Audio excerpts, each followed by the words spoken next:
Hi bazala bamzitho, welcome to Umkosi noMagatsheni. I am uMagatsheni. Umkosi wethu wanamhlanje bazala bamzitho, it's about uMakhumalo. So guys, we've seen a trailer of what to expect on the last episode of Uthando Nesithembu Uncut, and the episode will be focusing on uMakhumalo, guys.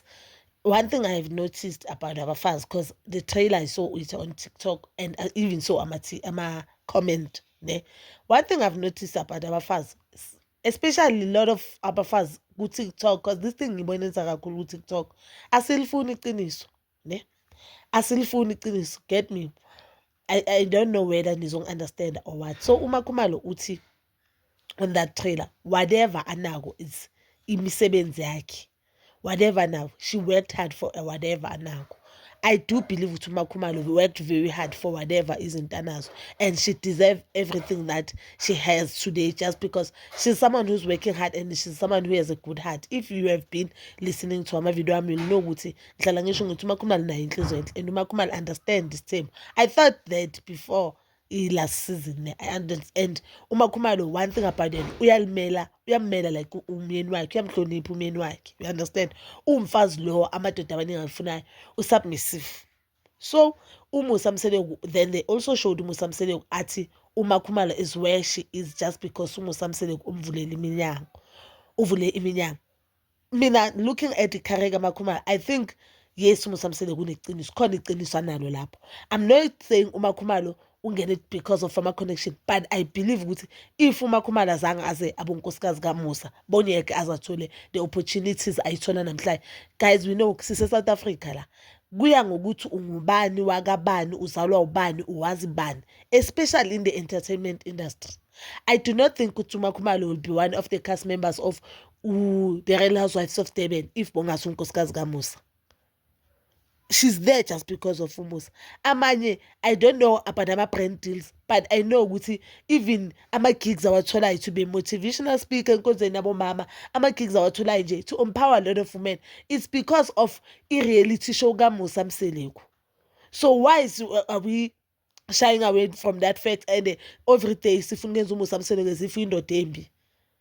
Yes, uMakhumalo mina ngifila ngathi ama-opportunities wathola just because she is Mseleku. If mhlambe bekawuxaba okamunye umuntu bonyaka azawathola ama-opportunities. And we also need to look at the fact ukuthi uMakhumalo makashada noMusa Mseleku, as Musa shilo, she was very young. So uMusa Mseleku umenzelile uMakhumalo iqiniso njengoba noMakhumalo amenzelile uMusa Mseleku iqiniso. If uMusa Mseleku bekayindoda egreedy, if uMusa Mseleku bakafana namadoda weni laweni wafanisa noMusa, bongeke uMakhumalo abe where she is.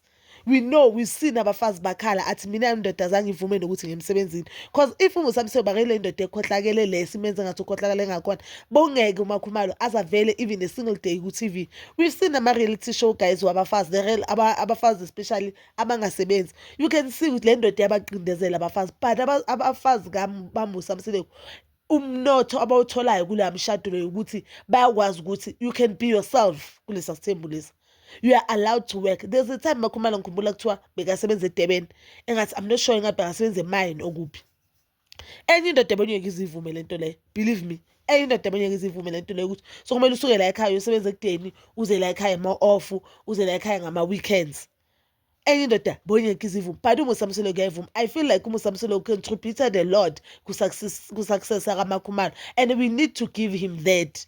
Remember uMakhumalo unkosikazi ofika omncane akafani nabayeni ukuthi bafike mhlambe sibacedile abo-university noMangwabi ukuthi ufike sekacedile vele sekayisebenzela. uMusa Mseleku cannot say that kuMangwabi nomayeni, even uMaqele. But kuMakhumalo I think angasho ngoba if ubala even iminyaka uMakhumalo ayibalayo ukuthi uhleli kaMseleku, uMakhumalo ufike kaMseleku I think ana 17. If isibala leminyaka yena ayishoyo asiyibali le yakaMusa, ngoba uMusa uthi uMakhumalo ushade 2009, then uMakhumalo uthi yena makushadwa umayeni which was 2007, yena already bekasahlala kaMusa Mseleku. So uMakhumalo today this year ngathola 37, umuntu ana 37 2007 bakana how many years?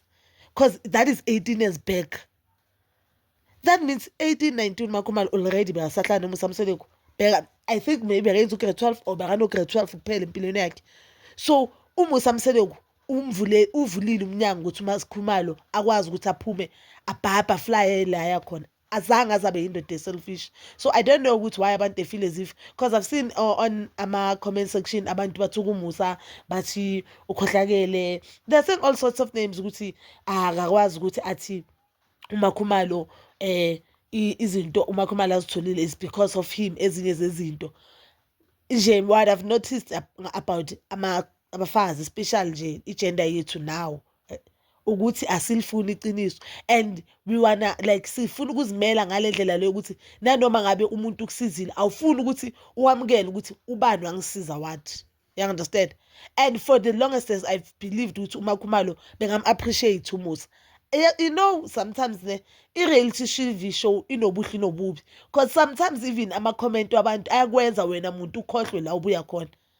Yes, uMakhumalo worked hard. If bangasilo mfazi osebenzayo ngabe banganale personality anayo, ngabe bangakhulisana kahle ngale ndlela akhulisana kahle, bonyaka wathola ama-gigs. But wathola ama-gigs uvele ku-reality show yakabani. It's like now Mpumelelo athi mhlawumbe kuTerelo, we are getting gigs today because I decided to put you ku-relationship ku-reality show yasekhaya. Unamanga akanamanga, which is true. We know Vuyokazi noTerelo through Umpumelelo. I-reality show yey'ngane zesithembu abantwana bakibo Umpumelelo. I-reality show yakaMusa Mseleku nesithembu sakhe. If bekwenye indoda abonyakazi abafaki, and we know ukuthi uMusa Mseleku has a lot of connections ku-SABC. We know Musa Mseleku has been working ku-SABC. I think ukuthi eminye iminyango vele umvulele, guys. But wazalami, you can comment down below your thoughts, and please don't forget to like, subscribe, share, and hit that notification button. Nginithanda ukuya nokubuya.